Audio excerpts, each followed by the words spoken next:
Ela nem esperou terminar, ela se levantou e saiu, falando com a outra, né?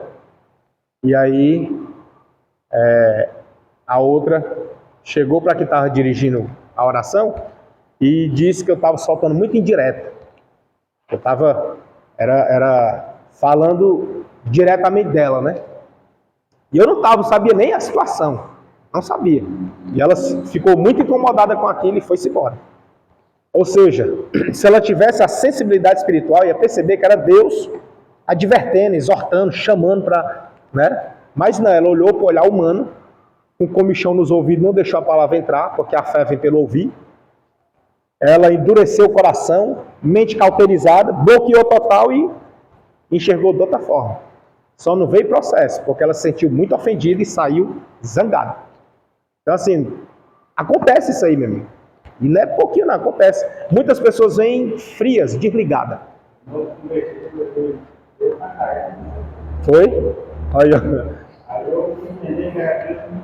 é Deus, né? É Deus confrontando. Olha aí. Novo convertido, levando dedo na cara. Escola bíblica, né? Pois é, você precisa estar no Espírito para entender que aquilo é Deus.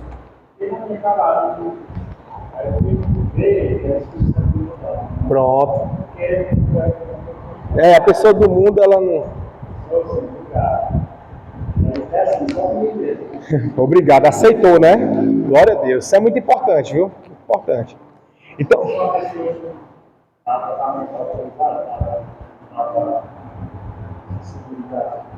Exatamente. Para agressão. A pessoa novo convertida, ela ainda está meio crua ainda, né? Aí ela aguentar o dedo na cara ela não aguenta muito não, viu? Ainda mais para quem era zangado antes. É uma afronta. Como é? Tá.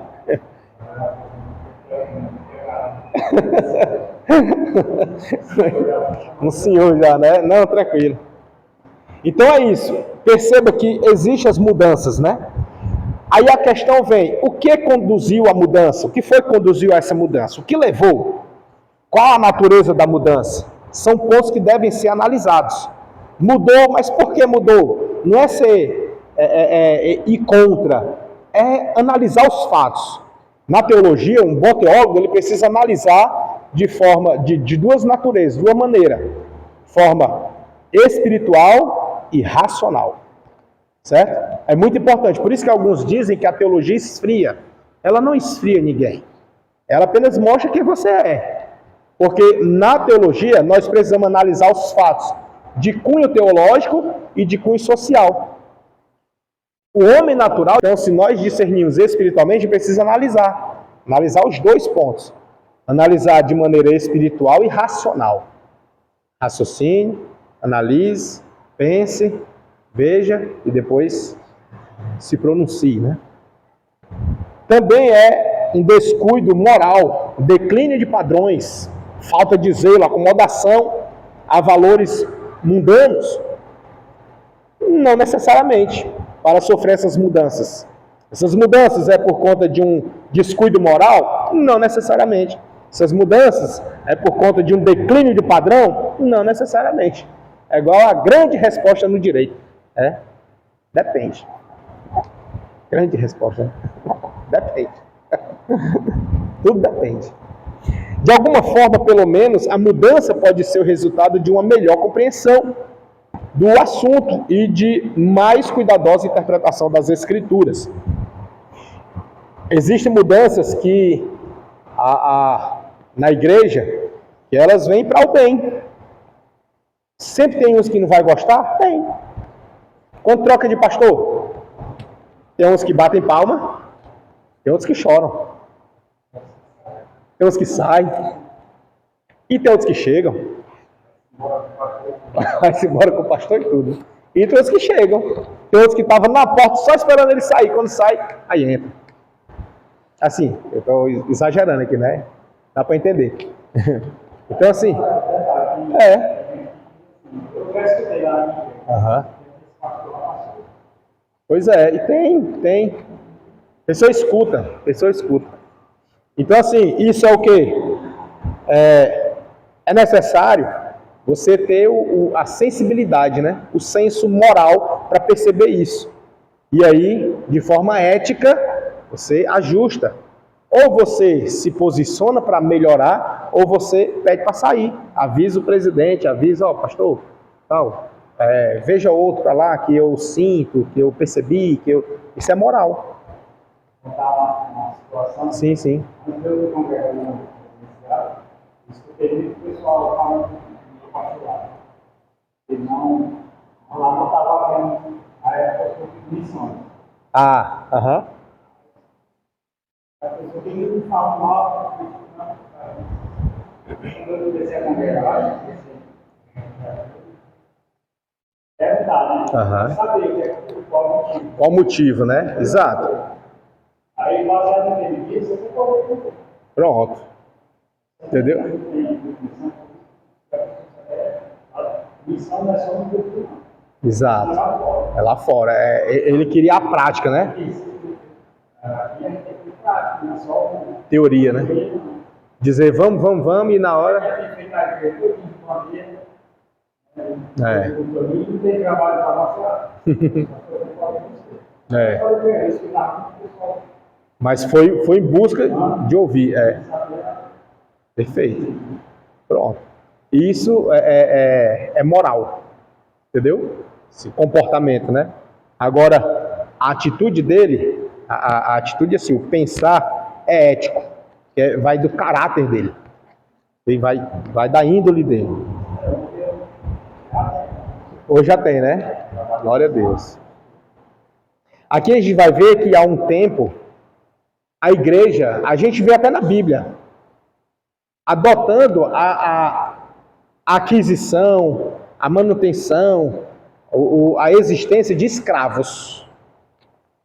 Hoje, se falar nisso, é crime. Além de ser crime, é imoral, né? Mas antigamente não. Era super normal. Se tivesse dinheiro para comprar um, meu amigo, compre. E a igreja participava disso. A gente vê Paulo, né, falando ali, lá na prisão.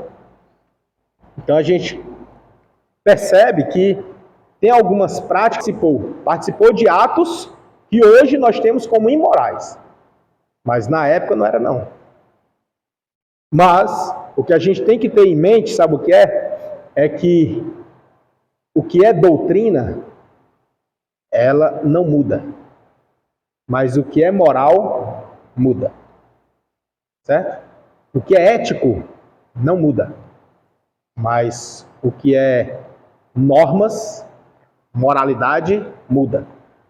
E muitos acham que o servir ao Senhor, aceitar Jesus, estar na igreja, congregar, participar do departamento, é algo doutrinário, é algo ético. E não é moral. Entendeu? Então, algumas coisas é moral. E por serem morais, elas podem mudar. Pode existir hoje e não existir amanhã. Pode estar aqui hoje e não ter amanhã. Pode ter aqui e não ter no outro canto. Né? Vamos avançar aqui. O estudo bíblico e da ética sempre impactaram as boas mudanças. Ao mesmo tempo em que os cristãos se guardam contra a deterioração de valores morais imutáveis, não devem se posicionar contra toda mudança ética. A revolução ética na atualidade foi introduzida a partir dos anos 60, o que se denominou de nova moralidade. Nesta, os princípios da ética cristã são repudiados e vituperados. A ética não evoluiu, foi revolucionada por decisões e abordagens radicalmente opostas ao cristianismo bíblico. Então, se a gente for analisar, não foi a ética que fez essa evolução, né? Mas houve uma revolução por decisões. Então, essas decisões foram mudando. As decisões de quem? Dos homens.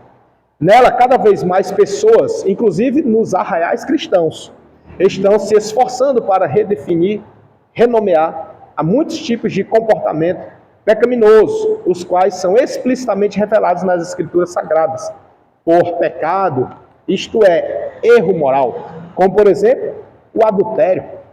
O adultério, algum dia foi aceito na Bíblia? Ou sempre foi tido como imoral? Se a gente for analisar, irmão, tinha a poligamia, né? Poligamia, lá na época dos reis, poligamia na época patriarcal, e ninguém falava em adultério, não, né? Não é assim? Ninguém falava em adultério, está adulterando com a poligamia ali. Mas se a gente for analisar,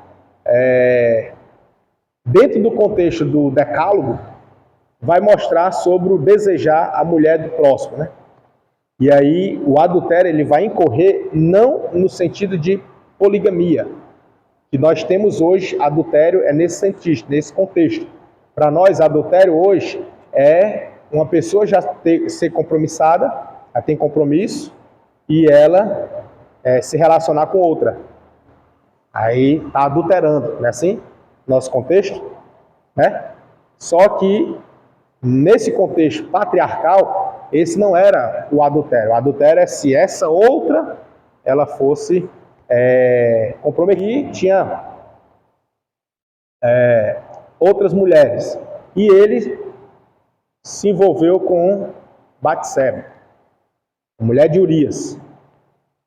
Por que somente com Batseba que incorreu naquela situação de adultério?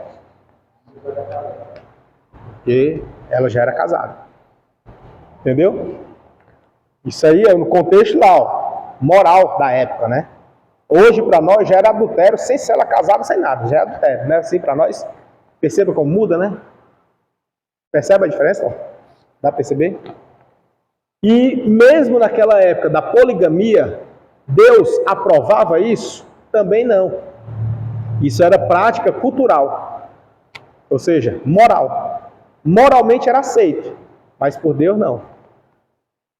Se a gente for analisar os textos sagrados, vai dizer que o homem ele tem que ser marido de uma só mulher.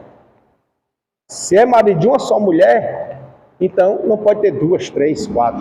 Assim também a mulher, esposa de um só homem. Se é de um só homem, não pode ter 2, 3, 4. Como a gente vê, né? E tem. Isso, para a sociedade pode ser moral. Uma pessoa ter mais de um cônjuge. Uma mulher ter 2 namorados. Ter 3 maridos. Para a sociedade pode ser a pessoa que se garante. Eita, fulana, tu é assim, eita, não sei o quê. Bota assim como elogiando. Para o homem ter 2, 3 mulheres, diz, rapaz, tu é o bichão, né? Tu é garanhão, tu é não sei o quê. Começa a botar assim para cima. Mas o padrão bíblico é que o homem seja marido de uma só mulher. Não é outra, é uma só. A mulher ama o seu marido. Respeite o seu marido. E essa questão que nós temos hoje moralmente como sendo adultério, vai um pouco mais além no discurso de Jesus. Jesus disse que aquele que pensar, né? Não precisa nem cometer mais não. Pensou, já pode ter cometido. Então, para nós, nosso padrão bíblico